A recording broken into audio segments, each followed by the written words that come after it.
아멘.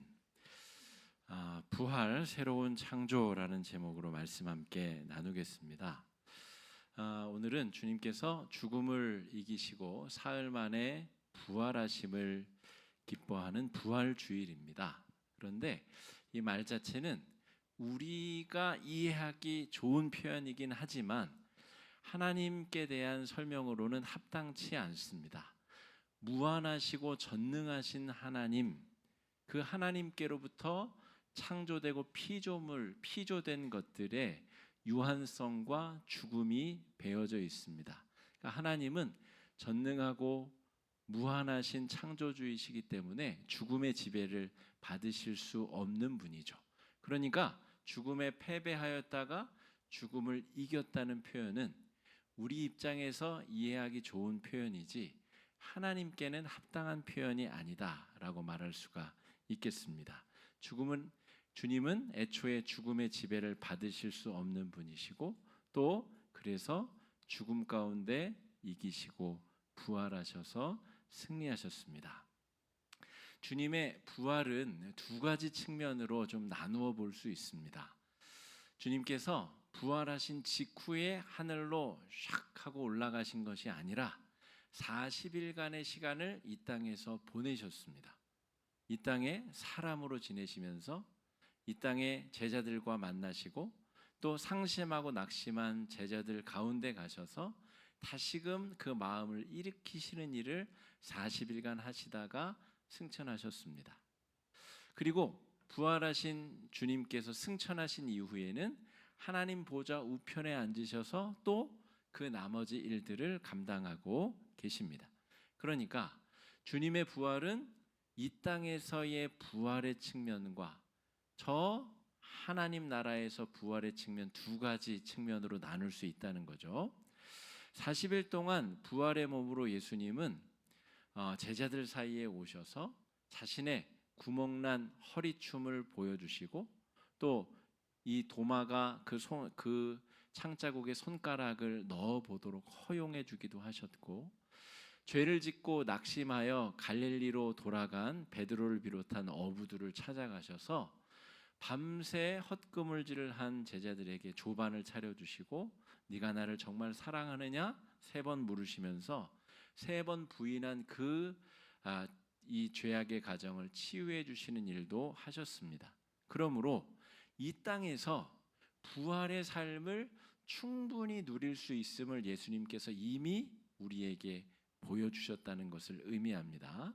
40일 뒤에는 하늘로 올라가셨는데 성경의 기록에 의하면 승천하신 예수님은 지금 무엇을 하고 계시는가?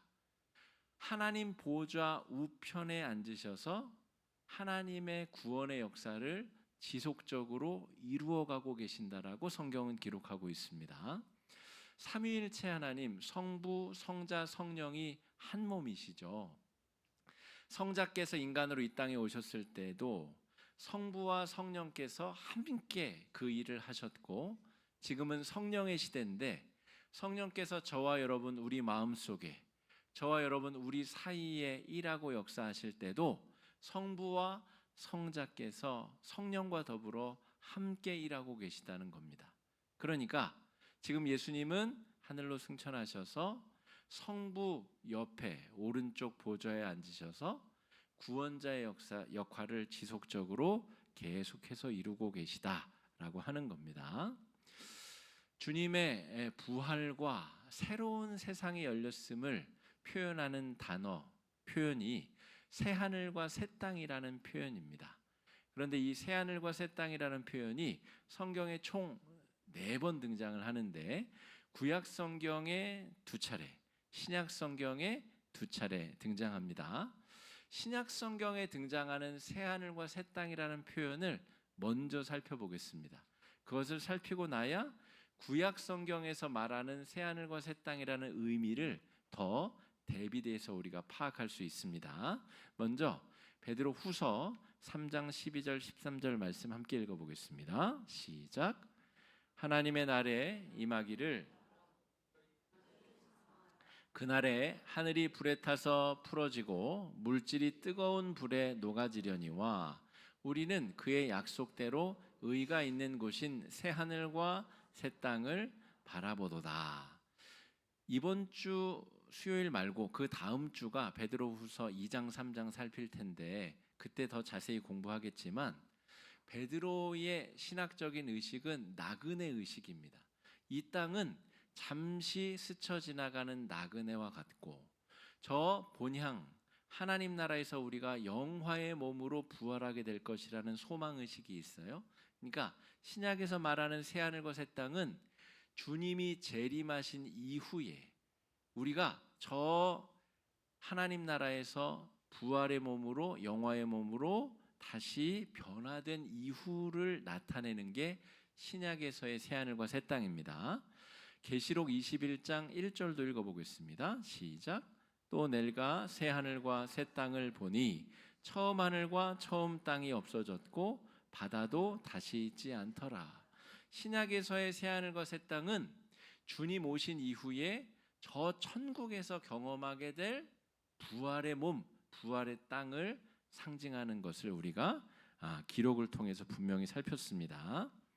신약에서는 예수님 재림 혹은 그 전에 우리가 먼저 죽게 된다면 우리 죽음 이후에 경험하게 될 천국에 대한 묘사라고 한다면, 구약에서 묘사하는 새 하늘과 새 땅은 다른 개념입니다. 여러분, 예수님이 오시기 전까지 유대인들은 죽어서 이 천국이 있다는 사실을 믿는 사람도 있었고 못 믿는 사람도 있었습니다. 그리고 바리새인과 같은 그룹이 나타나기 전에 대부분의 유대인들은 사람이 죽으면 저 땅 밑에 있는 스올로 내려간다라고 생각했지, 사후에 천국과 지옥이 있다라는 생각을 자체를 안 하고 지냈습니다. 그러니까 지금 이사야서는 지금 구약에 해당하는 성경이기 때문에 새 하늘과 새 땅을 다른 개념으로 이해하고 있다는 거죠. 자, 그래서 구약 성경만으로는 하나님의 전체 구원의 계획을 다 이해할 수가 없습니다. 예수님이 인간으로 오신 다음에야 사람이 죽으면 천국과 지옥으로 간다는 사실을 그제서야 완벽한 그림 전체를 이해하게 됐다는 말이죠. 구약 성경 안에, 그 세계관 안에 갇혀 있는 이사야가 말하는 새 하늘과 새 땅은 신약에서 말하는 것과 조금 다른 개념이라는 것을 이해해야 됩니다. 그러면 지금 이사야가 말하는 새 하늘과 새 땅이라는 것은 무엇인가? 그것은 어떤 개념을 다루고 있는가? 창세기 1장에서 그 힌트를 우리가 좀 발견하게 됩니다. 창세기 1장 31절 말씀 읽어보겠습니다. 하나님이 지으신 그 모든 것을 보시니 보시기에 심히 좋았더라. 저녁이 되고 아침이 되니 이는 여섯째 날이니라. 자, 전지전능하신 하나님께서 자기가 창조하신 세상이 부조화를 이룰 것을 모르셨을까요? 아담과 하와가 선악과를 따먹을 줄 모르고 선악과를 거기 두셨을까요? 그러면 몰랐다 해도 문제고, 알았다 해도 문제. 몰랐다 그러면 전지전능하신 하나님이 아닌 게 되고, 알았다 해도 문제가 됩니다. 아니, 죄질 걸 알면서도 세상을 창조하신 다음에 좋았더라라고 말씀하시는 이 하나님이 이해가 되지 않을 수 있습니다. 그런데 하나님은, 전지전능하신 하나님은 피조 세계가 부조화하게 돌아갈 줄을 이미 알고 계셨고, 아담과 하와가 죄 가운데 나아갈 것을 알고 계셨습니다. 그럼에도 불구하고 창조한 세상이 너무너무 보시기에 좋았다라는 거죠. 제 아들이 11살이거든요. 근데 요즘에 부쩍 말도 안 듣고 부쩍 우리 엄마 속도 많이 속이고 그렇습니다. 그런데 오늘 아침에도 제가 교회 일찍 나오기 전에 봤더니 세상 모르고 막 자고 있더라고요. 막 이불도 젖히고 막 온 이 세상을 다 얻은 것처럼 행복한 표정으로 자고 있어요. 그 자는 모습을 보는 저의 마음이 꼭 하나님께서 세상을 창조하신 이후의 마음이 아닐까 제가 상상해 봤습니다. 얘는 또 눈 뜨면 오늘도 엄마 마음 아프게 하고 막 속상한 짓도 하겠죠. 막 공부하려면 공부도 안 하고 사고도 치고 그러겠죠. 그러나 이 아이의 존재가 주는 기쁨을 막을 길이 없는 겁니다. 이 아이가 세상 모르고 자고 있는 그 모습이 주는 평안함이 이 아이가 깨어 있을 때 속상하게 하고 마음 아프게 하는 것을 모든 걸 상쇄하고 남을 만한 기쁨이 넘치는 겁니다. 하나님께서 세상을 창조하시고 좋았다 좋았다 좋았다 좋았다 계속 좋았다라고 말씀하시는 것이 바로 그러한 마음이 아니실까? 제가 오늘 아침에 그런 상상을 좀 해보았습니다. 하나님께서 이 세상을 창조하신 그 마음의 기전은 사랑입니다. 사랑으로 세상을 창조하셨고 사랑으로 창조하신 세상 안에 주님은 무한한 기쁨을 누리고 계십니다. 지금 이사야 선지자가 말하고 있는 새 하늘과 새 땅이라고 하는 것은 이 무한한 기쁨의 회복입니다. 유다라고 하는 나라가 우상 숭배에서 죄짓고 다 멸망해 버렸습니다. 그런데 그 멸망한 나라가 다시금 회복될 것이다 라고 하는 예언을 이사야가 하고 있는데 그 회복된 나라의 모습이 바로 새 하늘과 새 땅이라는 거죠. 그러니까 이사야는 지금 죽어서 가게 될 천국을 말하고 있는 것이 아니라 죄악 가운데 완전히 무너졌다가 다시금 회복해서 살아가는 삶의 상태. 여러분, 어저께까지 우리는 부활절이 아니었잖아요. 부활의 날이 딱 밝았다고 해서 우리가 갑자기 거룩해지고 죄 짓고 싶은 마음이 갑자기 사라지고 그렇게 되나요? 어제와 오늘 우리 존재는 큰 차이가 없습니다. 그리고 우리는 여전히 주님 나라 갈 때까지 우리를 둘러싼 고난의 문제와 걱정, 근심과 죄악을 짓고 싶은 욕심과 욕망과 이 모든 것 가운데 붙잡혀 있어야 되는 사람들입니다. 그런 채로 우리는 죽을 때까지 살아가야 되는 사람들이죠. 그런데 오늘 이사야는 그 죽을 때까지의 삶을 다른 자세로 살아갈 수 있다라고 이야기를 하는 겁니다. 죽어서만 천국을 경험하는 것이 아니라 부활을 경험하는 것이 아니라 이 땅에서 살아있는 동안 충분하고 완벽하게 부활의 삶을 경험할 수 있다라고 하는 것이죠. 그 부활의 삶의 본질이 기쁨이다라고 선포하고 있는 겁니다. 자, 65장 18절 말씀 읽어보겠습니다. 시작. 너희는 내가 창조하는 것으로 즐거워할지니라. 보라, 내가 예루살렘을 즐거운 성으로 창조하며 그 백성을 기쁨으로 삼고. 그러니까 여기서 말하는 기쁨은 멸망한 나라가 다시 회복되는 기쁨이고 다시 하나님께서 그 멸망의 자리에서 일으켜 주시는 기쁨이다라고 하는 겁니다. 여기서 말하는 기쁨은 이 말초적인 감정적인 이 기쁨을 극대화시키는 것이 아닙니다. 말초적인 쾌락을 고조시키는 그런 상태가 아니라 하나님 안에서 누리는 평강의 상태를 의미합니다. 이사야서는 지금으로부터 약 2800년, 2700년 전 예언자의 이야기입니다. 그러니까 지금 우리가 살고 있는 이런 시대의 상을 그대로 반영하면 해석상의 문제가 생깁니다. 이사야 시대는 어떤 세상이었냐면 언제라도 전쟁이 벌어져도 이상하지 않은 세상.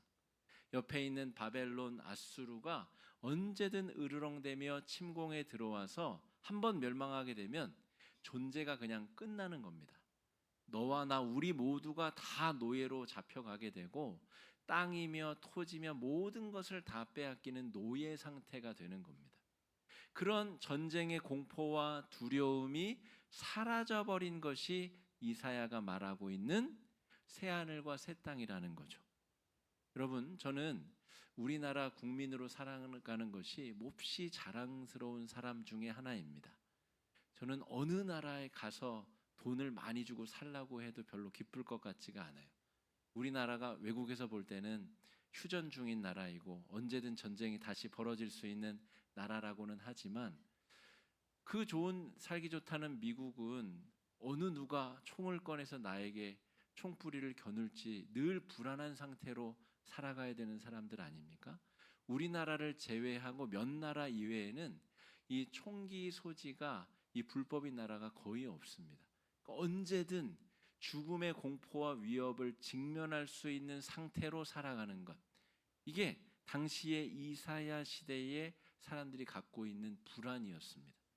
그러니까 이사야가 말하는 새하늘과 새 땅이라는 것은 이제 그런 죽음의 공포 없이 내 살 날을 내가 평안함 가운데 예측하면서 그런 평안한 삶을 내가 마주하며 살아갈 수 있는 삶을 묘사하고 있습니다.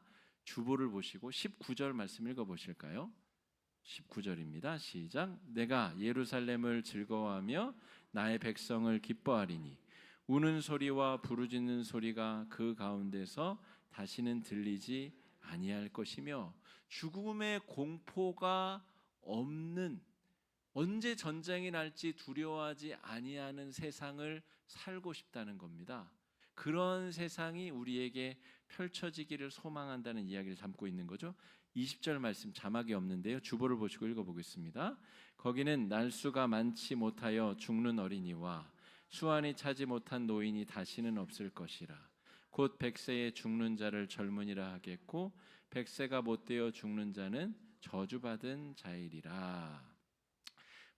별 특별한 축복을 바라는 게 아니라 내가 언제 죽을지 내가 예측하며 살고 싶다는 것, 이게 단순히 이사야가 묘사하고 있는 새하늘과 새 땅의 의미라는 것이죠. 자, 바꿔 말하면 우리가 주님 나라 가기 전까지 이 땅에서도 천국의 부활의 기쁨을 누리며 살 수 있는데 그 천국의 비밀을 살 수 있는 기쁨의 비밀은 무엇이냐면 바로 하나님께서 우리와 동행해 주시고 우리 안에 새롭게 샘솟는 기쁨의 능력으로 살아가는 삶을 의미합니다. 그 전에는 내가 죄악의 욕망에 이끌려 살고 또 내가 죄악의 욕망에 이리저리 끌려다니는 죽음에 이끌리는 삶을 살았다면 이제는 예수님의 부활과 더불어 새로운 가치관과 새로운 능력으로 이 땅에서도 천국을 누리며 살 수 있는 사람들이 되었다라고 하는 거죠.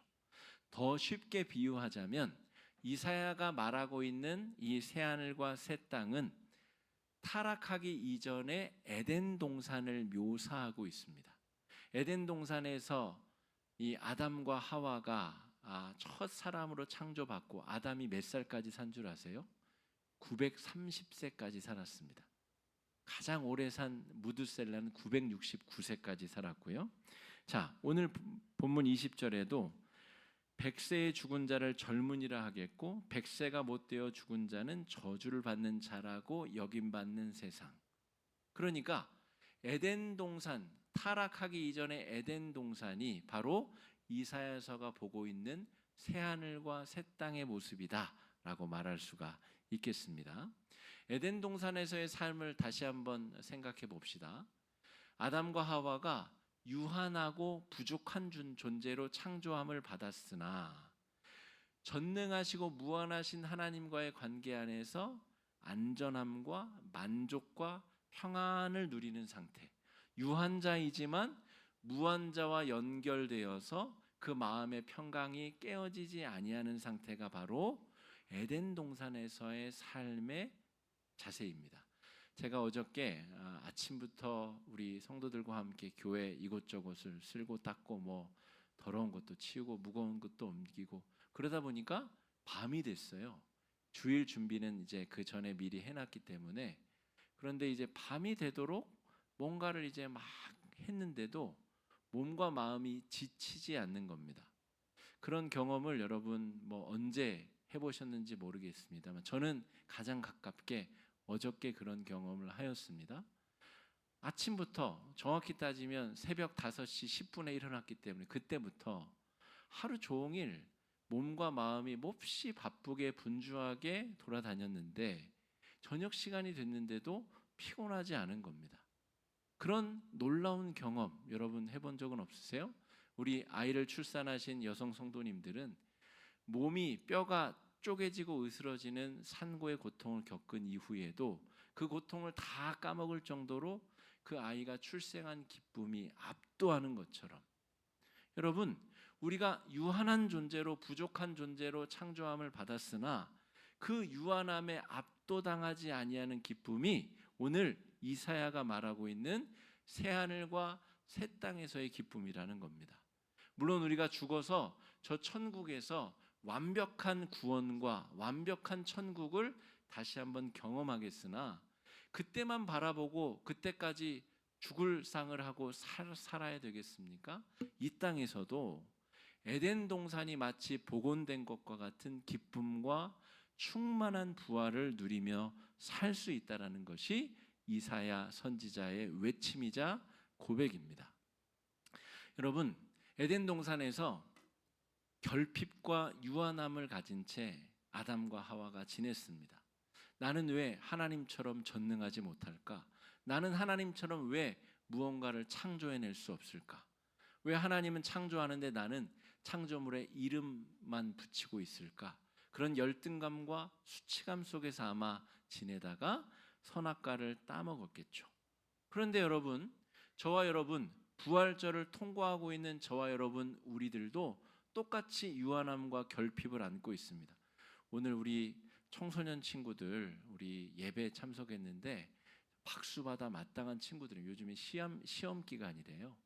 시험 기간인데 예배에 출석하고 하나님 앞에 예배하고 요즘에 보기 드문 그런 귀한 청소년들입니다.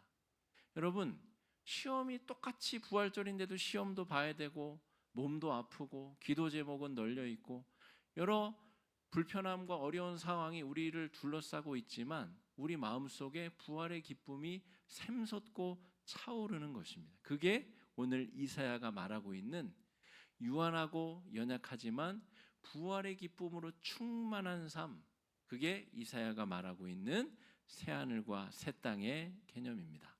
새하늘과 새 땅은 창조의 첫 하늘과 첫 땅이 회복되는 것을 의미합니다. 여러분, 우리가 예수님의 부활하심을 기뻐하는 부활절을 맞이하여 그 새 창조에 동참하고 그 기쁨과 감사함으로 나아갈 수 있습니다.